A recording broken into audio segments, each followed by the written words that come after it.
Hello and welcome to this very special discussion hosted in partnership with Rotana Hotels and Resorts.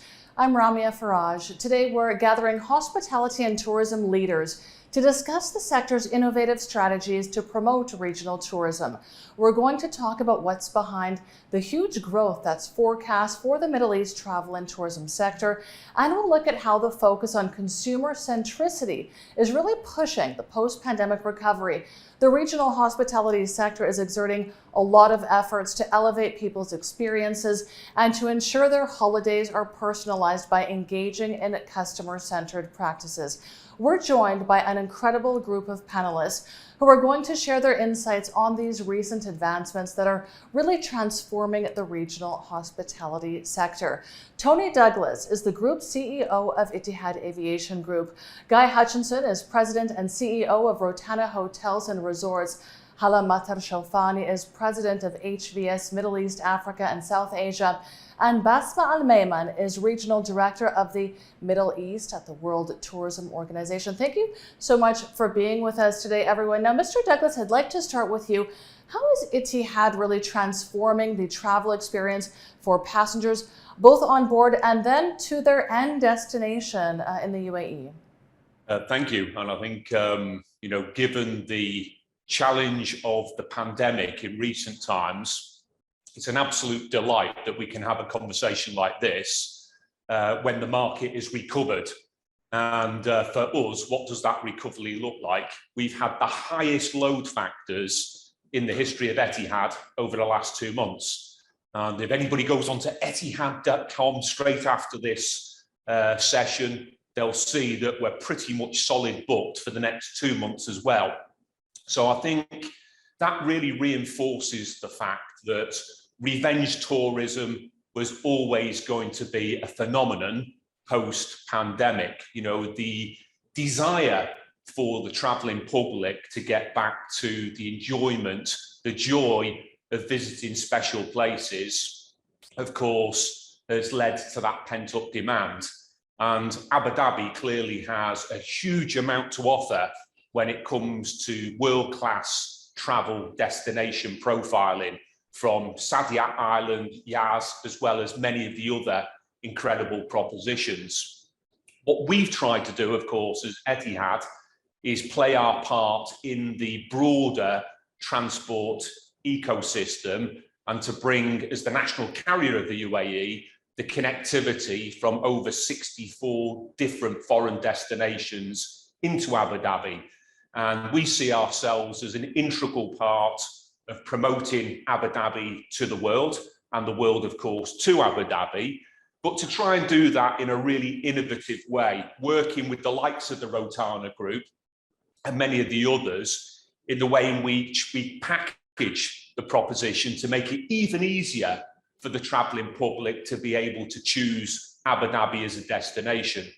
But things, for example, that we've brought into the marketplace in recent times are down into how we put extra special focus on families. So, for example, we've done a partnership deal with Warner Brothers, whereby we've introduced for children special VIPs. So the little VIPs, the children, all now receive on board a Warner Brothers satchel with Warner Brothers branded products inside, toys, games, colouring books, and so on and so forth. And whilst it's only a little example, I guess what it serves to illustrate is that broader attention to detail is what makes travelling as much fun as it clearly is, but also to connect it into that broader Abu Dhabi proposition. Absolutely. I mean, highest load factors in history. It's an incredible achievement. Mr. Hutchinson, how is Rotana offering a wide range of hospitality services that really cater to the requirements of guests and tourists? Yes, I mean, I can echo Tony's sentiments in that, this region, clearly across the world has been leading the pace of global recovery for some time now. So we're blessed in terms of the experience we've been able to deliver to our guests, and also the volume of guests who are choosing to travel to the region. I think it might not be the most fashionable way to talk about it, but the way that we focused on this is about ensuring on that quality of experience, because the world is opening and we're seeing European destinations open and be very competitive over the summer. And I think the proposition of this region will always been that incredible quality of the experience all the way through that travel period. So from the airline through to the hotels, to the resorts, the attractions, everything that you encounter in the city, that quality of the experience throughout is always been a fundamental strength of the region. So as we've gone through that process of emerging from the contactless guest experience, which we've all had to manage over the last 2 years, we've spent a huge amount of time and effort on our learning and development platforms, of going back to the frontline employees, of investing in training, of bringing more resources into our team to focus on those training skills, because we want that experience for customers who pass through this destination to remain to be the best in the world. So we want front-facing employees, we want teams, leadership, we want that guest experience all the way through to be just exceptional. And that takes time, effort, focus, particularly because we've had to all operate quite differently over the last 2 or 3 years. So reestablishing and rebuilding that real quality of travel experience for the guest has been a massive focus. And I think across industry, we've seen people do this, and Etihad is a great example as well. That focus back on onboard service, that focus back on recruitment, on training, and across industry, we're doing the same thing. And I think that fundamental is what has always driven the success of the region. And as travel rebounds and as the industry rebounds, it's something I don't think we should ever lose sight on. And before we get too focused on technology, we always have to come back down to that base experience and make sure we're just delivering an amazing travel experience for people. Exactly, sticking to the fundamentals there. And there is so much competition from Europe. Ms. Shelfani, would you tell us how the hospitality sector is really growing and developing in this region, and what efforts can be made to enhance the experience for visitors and tourists to really maintain high visitorship levels here? Sure, I'll probably add to what Tony and Guy have said more on the role of the national carrier in promoting tourism and enabling that connectivity on both the domestic and international market, but also the growth in the hospitality offering and the experiences. I'm an optimist by nature, and it's great to see the recovery, but I'll add that when we talk about the Middle East, especially that I oversee our business in the Middle East, and really they are characterized by developing or emerging destination, which only suggests there's a huge potential that is still to be captured in this region. Specifically, the UAE perhaps is much more of a developed tourism infrastructure from both connectivity standpoint, but also hospitality offering and those experiences. I think other destinations are now clearly transforming on the back of identifying this as a major GDP player. I mean, when we look at the tourism development in Saudi Arabia, this is clearly a much bigger opportunity to attract further visitation into the region.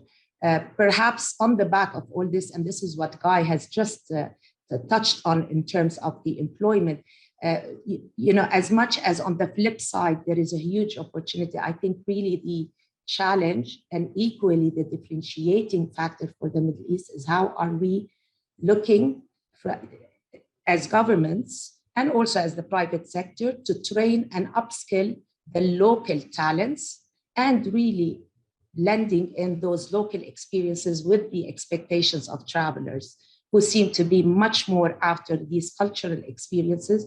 And this part of the world has the opportunity to really develop on multiple fronts, including cultural tourism. So training local talent is of the utmost importance. And Ms. Al-Mayman, you can probably testify to that. Can you elaborate on how the UNWTO is really helping the tourism industry in the UAE to become more inclusive and more sustainable and resilient? In the UNWTO, at the beginning of the crisis, we've been working closely with our member states from all over the regions, of course, and with our stakeholders at the whether it's the World Health Organization or other international organizations of relevance in drafting recommendations and then establishing guidelines for our member states to restart tourism. Yes, as my colleague, CEO of Etihad mentioned, there is a high demand on air traffic in the region. There is a high demand on also meetings in the MICE industry, although the hybrid format still exists, and we encourage it also to keep it throughout this period.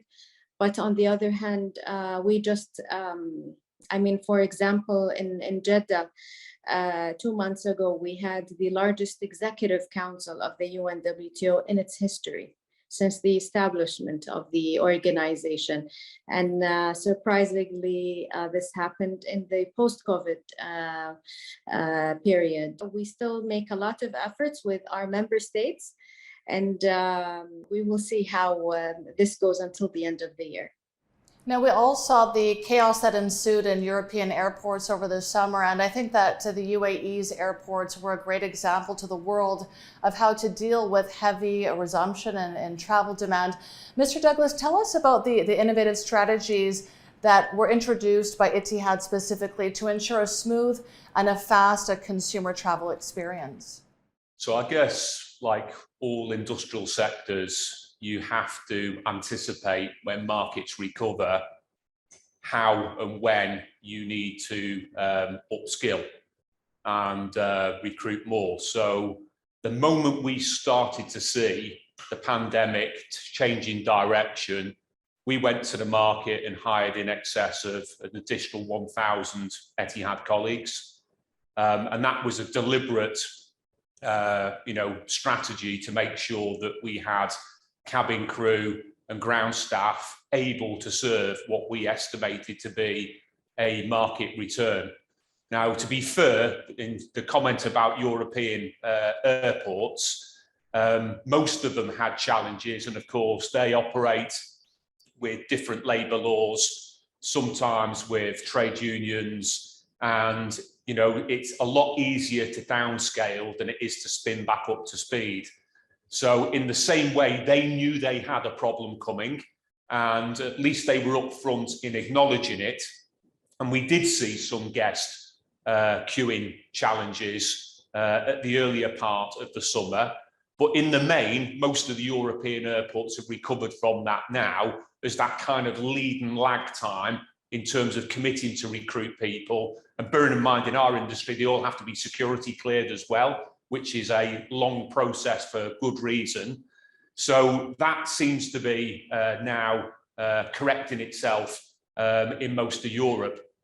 I guess here, Etihad, Abu Dhabi International Airport, I believe they did a great job in making sure that in anticipation of the demand growth, that we were properly resourced. That has been the case. And of course, we're not going to rest on our laurels, because there'll be further, public holidays, school holidays before the end of the year. And of course, the year end is always a particularly busy period. So I think making sure that we give outstanding guest service throughout is, front and center to our brand, but also acknowledging the fact that you can't rest on your laurels just because we've seen a return to travel and very positive numbers, as already explained. Maybe that might ease off a bit before China reopens. So, for example, tomorrow morning, I'll be leaving with many members of my team to New York. And on Wednesday night, we'll be hosting 250 members of the travel and tourism industry in New York as part of an active endeavour to promote Destination Abu Dhabi. And I guess the call out for all of us is to make sure that we're very, very active in the storytelling and the promotion of this incredible destination, such that we can just maintain what we're seeing at the moment as a growth trajectory. Well, congratulations on all of your success at Abu Dhabi Airport over the summer. Now, Mr. Hutchinson, tell us a little bit about some of the efforts that are being made by Rotana to really adopt a customer-centric approach that will enhance and enrich guest journeys and experiences. Yeah, I think, just to echo Tony's point, the whole point, is not to get too carried away at the moment with the boom in travel that we're seeing and the blessing we've had of how business has recovered, but to make sure that we continue to hold and fight and grow our market share as the rest of the world opens. And I think there's an element in the region where we have captured over the last 8 months or 9 months a level of market share beyond a lot of other destinations, and we have now the capability to hold on to that going forward. There are definitely things which we can do to enhance that. I think one of the benefits that we've had through this whole pandemic has been the closeness in industry and the collaboration across the different sectors between hotels, between airlines, tourism authorities, and through crisis, we've had to come together and work very, very closely together to make sure that our businesses recover faster than anywhere else in the world. And we would like to see, putting a lot of effort to see that collaboration continue going forward. But there's a lot of innovations that we've done. We've invested a lot actually in IT platforms throughout this period, because it's been a really good opportunity to sit and think very carefully about digital strategy going forward and how to engage the customer, how to break away from that contactless service, but to introduce new elements, maybe our startups, to introduce different experiences for guests where they can navigate the hotels. We've introduced, for example, a fun way of dealing with food ordering now. If we have QR codes through the hotel, and if you order a hamburger at the pool like an Uber, you can see where that burger is and how long it's going to take to get to your sunbed. So we've worked a lot on this kind of technology to be able to enable those guest journeys through the hotel. We've completely rebuilt our CRM platform. We're introducing digital landing pages across the hotels so guests can completely customize how they pass through the hotel, what they do, what they see. We've trialed QR codes and artifacts around our hotels. So you'll see something from local culture, a painting, a piece of sculpture, a sand, and you can scan the QR code and you can read a little bit about and interact a little bit with the history of the emirate or the destination where you are, and learn some things as you navigate through the hotel, which has been a bit of a fun experience. So we're looking at from micro to macro, from sustainability to technology to guest service, to find those ways to keep our destination innovative, fun, and growing better, faster than anywhere else in the world. So a really comprehensive strategy there, and turning Rotana hotels into a bit of a museum piece, which is lovely. Ms. Shelfani, how have the recent trends really changed and evolved in the hospitality industry in terms of both regional and international tourism? I mean, there are clearly numerous trends that have impacted the industry, and mostly in a positive way. I probably will just focus my response around 4 of those, which will continue to have an impact. And if I'm a marketer, it's going to be very difficult also trying to understand the expectations of travelers. That somehow the way I define the new generation of traveler and their expectations, clearly they're much more informed and much more travel. They probably also have much more tolerance and acceptance towards different cultures as it relates to what they're seeking in terms of experiences. But the challenge is really now, what is the value proposition that they're looking at? And are we able to deliver that value proposition? So it's no longer just about a hotel or an airline. It's more about really as a destination, what is it that we're creating that is going to be attractive enough in order to speak to the future traveler? And that's perhaps also where Guy has touched on in terms of the community getting together. Are we complementing our offering? Are we differentiating our destinations in terms of offering? The next point that oftentimes comes and actually has an impact and should be considered is the brand loyalty. I mean, historically, those travelers were very much brand loyal, and I'm not suggesting they're no longer brand loyal. But however, today there is much more impact and a clear shift to what the community or social trends, the reviews, the Instagrammable moments, which somehow also suggests that we are moving away slightly from the traditional hospitality offering into the shared economy. And the shared economy is something that I usually like to address, because whether it is the Airbnb or other forms of offering, but it's just to understand the shift in the traveler's behavior. So from wanting private experiences, which we all still want, but rather now looking at experiences where it's much more social, where it's much more communal, where we're socially engaging we're working, we're doing leisure. And then just finally on the sustainability, I mean, clearly this is a very important topic for government. It is an important decision factor when looking to travel, but I think much more on the longer run, those efforts and their impact on profitability. I mean, we haven't really touched as yet on the rising cost of tourism. I mean, hopefully this is temporary, what is happening in terms of inflation, but we want them to travel more. And therefore we need to be able to mitigate those risks. So I think the sustainability initiatives are the ones that will have the biggest impact on the hospitality industry moving forward. Ms. Al-Mayman, what initiatives are being put forth by the UNWTO in terms of making tourism smarter by supporting the industry and protecting natural and cultural heritage? We had several startup competitions where we had participants from more than 110 countries. And we ended up having 1,183 projects from these countries with solutions and ideas, mostly featuring technologies. Our focus is more on the industry, on tourism recovery, saving jobs, rather than rather than just mainly on cultural heritage. And recently also we launched also the best rural tourism villages. We also launched it from the Middle East, during the Regional Commission for the Middle East in Riyadh last year, from our regional office in Riyadh. And it's a new international recognition for the best tourism villages, where we also work with our governments also in to work on potential also villages that are a good example for rural tourism. Wonderful, thank you.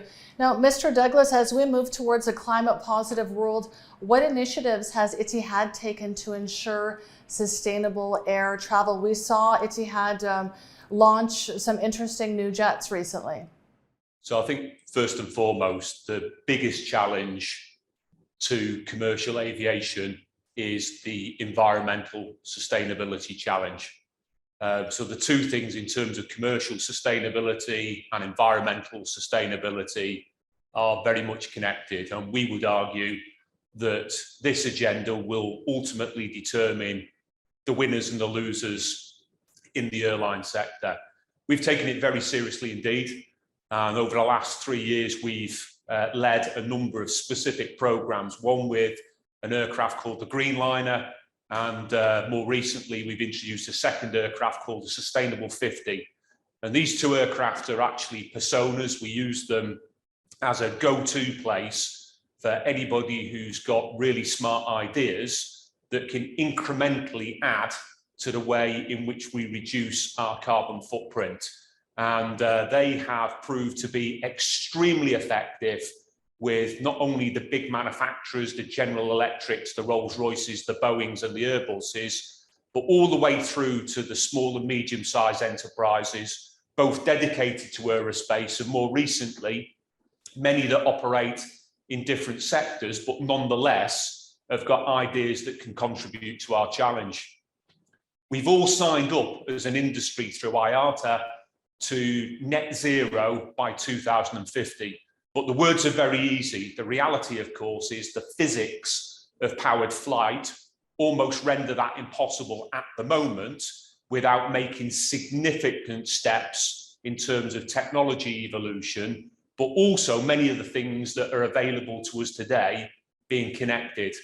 And if I call out one example, it would be we've introduced the world's first green loyalty program. So the Etihad guest loyalty program now has also a green loyalty option. It's called Conscious Choices. And it's not just for individual guests, it's also tailored for corporates. So If you are a corporate and you have a need to travel, which of course most corporates do, but you consciously want to choose to be more responsible, with Etihad's new program, you can pay an environmental surcharge. And what you have the opportunity to do then is to pledge that surcharge into either buying sustainable aviation fuel, into forestation programs, or importantly, the Etihad mangrove forest here in Abu Dhabi. As a result of that, you get a Tier 3 carbon offset certificate that demonstrates how you've now been responsible in offsetting the carbon footprint of your flight. Also, the loyalty miles, the Etihad guest miles, you have the opportunity to pledge them as well.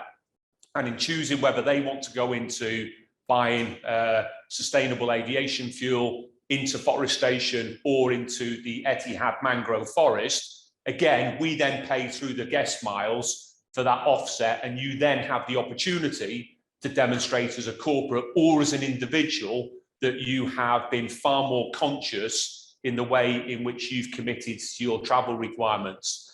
So it's a small step, but I guess I'm stressing the fact that given the scale of the challenge in commercial aviation sustainability, this is about bringing together policy setters, governments, regulators, manufacturers, infrastructure owners, oil companies, of course, us as airlines, but also with the conscious choice of the travelling public.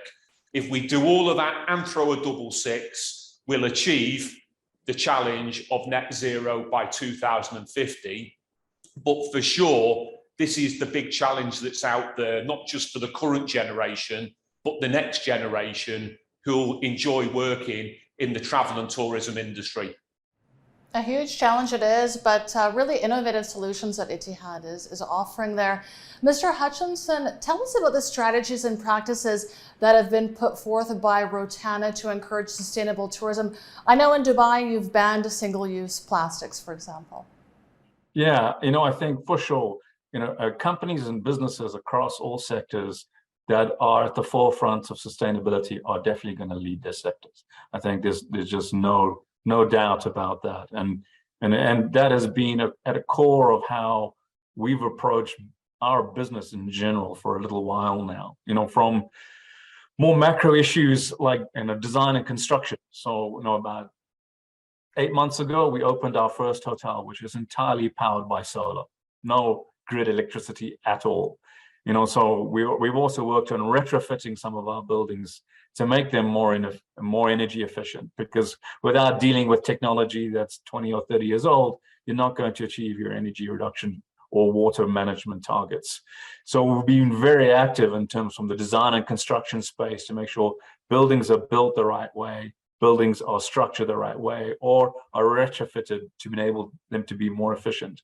And then we've also gone down to those more micro issues like, yes, across the entire region, actually, we've removed single-use plastics across every single property that we operate. So without exception, those are gone from our operation. We've brought in waterless laundry processes because we believe that water is one of the big challenges that we're going to face globally across the next 5 to 10 years. I think water is going to be a very, very big subject. So multiple initiatives we've introduced, and where we have it available, we brought in sustainable farming. So if you eat in our hotels in the UAE, about 30% of the ingredients that you'll find in our menus are locally grown. But sustainability is also a broader subject here. It also goes into human resource practice. It also goes into auditing supply chain. So we've been very, very active in having that real 360 view on sustainability to go, this needs to be a fundamental part of how we structurally do business now and into the future. So every single aspect that we look at, where it be human resource practice, be it design and construction, be it operations, we're always looking at it through the lens of sustainability. Ms. Shelfani, what are your thoughts on what we can expect to see in the hospitality and the tourism sector for the foreseeable future in this region?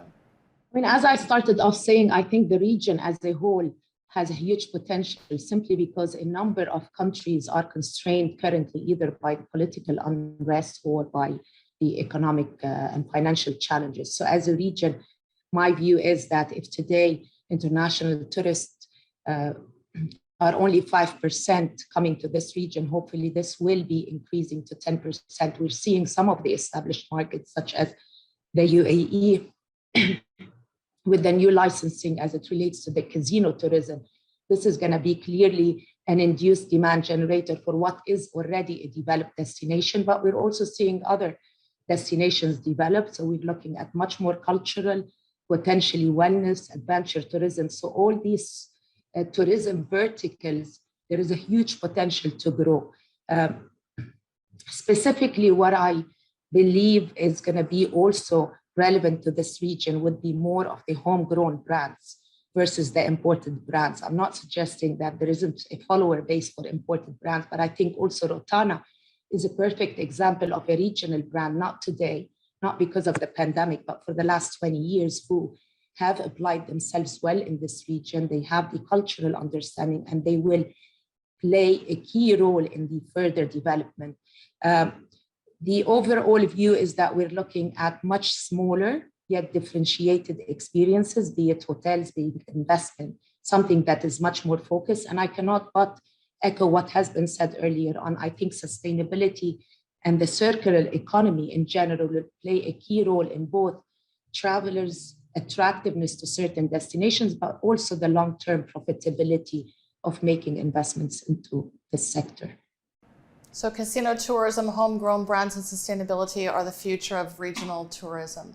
Ms. Al-Mayman, how crucial is training and education towards providing job opportunities for people in the tourism and hospitality sector?